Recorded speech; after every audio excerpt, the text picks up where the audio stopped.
दोस्तों, आज हम बात करेंगे भारत के बढ़ते हुए सैन्य शक्ति और डिफेंस वेपन्स के। जिस तरह से भारत ने अपने डिफेंस कैपेबिलिटी को जिस तरह से भारत ने ना कि घरेलू सतह पर बल्कि अंतर्राष्ट्रीय मंच पर भी मजबूत किया है, वह वाकई में काबिलिया तारीफ है। भारत अब बड़े-बड़े देशों के अपने स्वदेशी मैन्युफैक्चर्ड डिफेंस वेपन एक्सपोर्ट कर रहा है। इससे दुनिया भर के बड़े देश भारत की ताकत और उसकी तकनीकी क्षमता को देखकर दंग रह जाते हैं। अब सोचिए, वह दिन दूर नहीं, भारत केवल अपनी सुरक्षा के लिए नहीं बल्कि दुनिया के कई देशों में सैन्य जरूरत को पूरा करने में अग्रणी होगा। यह सिर्फ भारत के लिए गर्व की बात नहीं, बल्कि पूरी दुनिया के लिए एक संदेश है कि हम अब किसी भी क्षेत्र में पीछे नहीं हैं। इस वक्त आर्मेनिया और अज़रबैजान के बीच लगातार तनाव बढ़ता जा रहा है और एक बार फिर आर्मेनिया ने भारत से मदद मांगी है। आपको याद होगा कि पहले भी भारत ने आर्मेनिया को मिसाइल और ड्रोन सप्लाई किए थे और अब भारत से आर्मेनिया ने कुछ और ताकतवर हथियारों की मांग की है, जिसमें दुनिया के सबसे शक्तिशाली मिसाइल और फाइटर जेट शामिल है। भारत इस बार भी आर्मेनिया की मदद करने के लिए तैयार है। खास बात यह है, आर्मेनिया इन भारतीय हथियारों का इस्तेमाल अज़रबैजान के खिलाफ करेगा। अज़रबैजान ने हाल ही में कश्मीर मुद्दे पर भारत के खिलाफ बयानबाजी की थी और अब उसे भारत के हथियार और उसकी असली औकात दिखाने वाले हैं। अज़रबैजान और भारत के इस संघर्ष में भारत की महत्वता दिन पर दिन महत्वपूर्ण होती जा रही है और यह भारत के बढ़ते हुए डिफेंस स्टेबिलिटी का एक और प्रमाण है। वह आर्मेनिया और अज़रबैजान के बीच संघर्ष से जुड़ा है, जो मुख्य रूप से नागोर्नो-कराबाख क्षेत्र पर केंद्रित रहा है। 2020 में दोनों देशों के बीच एक बड़ा युद्ध हुआ था, जिसमें अज़रबैजान ने तुर्की और अन्य की मदद से आर्मेनिया को हराया और विवादित क्षेत्र के बड़े हिस्से पर नियंत्रण प्राप्त किए। इस संघर्ष में भारत ने सीधे तौर पर किसी का समर्थन नहीं किया था, लेकिन फिर भी भारत और आर्मेनिया के बीच रक्षा सहयोग बढ़ा है। आर्मेनिया ने भारत से कुछ डिफेंस वेपन्स की मांग की है, जिसमें मुख्य रूप से हथियार और रॉकेट लॉन्चर सिस्टम। इसके अलावा आर्मेनिया ने भारत से अन्य रक्षा उपकरण और तकनीकी सहायता की भी मांग की है, जिसमें आर्मेनिया ने भारत से अस्त्र, मिसाइल और अन्य हवा में वार करने वाले अस्त्र की विमान की मांग की है। आर्मेनिया की वायु सेवा को और मजबूत बनाने के लिए यह कदम बेहद मजबूत है। 2019 में आर्मेनिया ने रूस से 4 सुखोई और 30 लड़ाकू विमान खरीदे थे, लेकिन 2020 के युद्ध के दौरान आर्मेनिया इसका सही इस्तेमाल नहीं कर सका।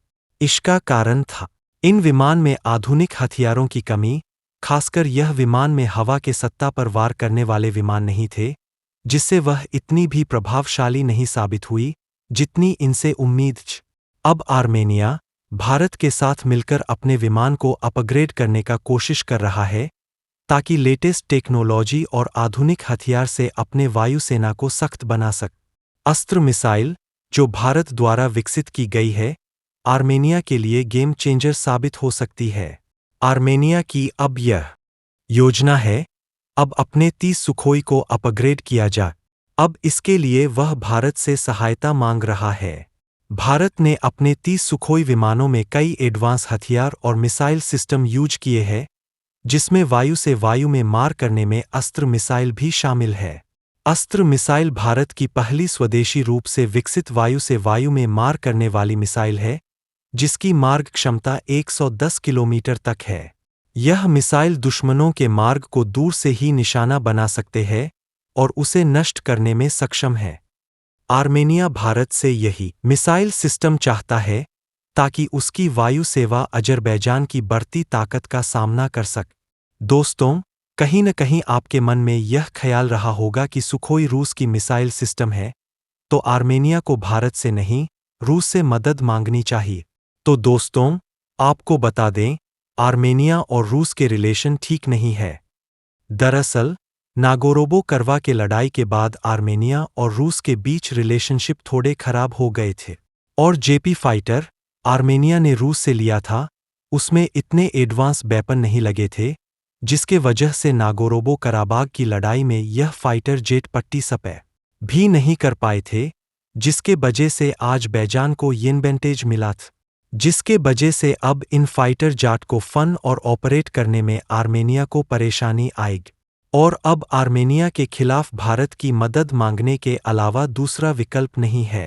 क्योंकि भारत द्वारा इन फाइटर के जाट के इंडिपेंडेंट को अपग्रेड करने के प्रोग्राम चलाए जा रहे हैं, जिसके अंतर्गत भारत अपने स्वदेशी वेपन को इनसे इंटीग्रेट तो कर ही रहा है, साथ ही सुपर सुखोई में ही भारत खुद को सुखोई विदेश वेपन कर ही है। तो दोस्तों, बात करें आर्मेनिया की, तो आर्मेनिया फिलहाल में ही भारतीय सेना का नया रिलेबल डिफेंस पैटर्न बना है और अब इस डायरेक्शन में आगे बढ़ा जा रहा है। तो सुखोई 20 MKI और सुखोई 20 सेंटीमीटर में काफ़ी ज़्यादा सिमिलरिटी है, क्योंकि ये दोनों रूस के ही फाइटर जेट है।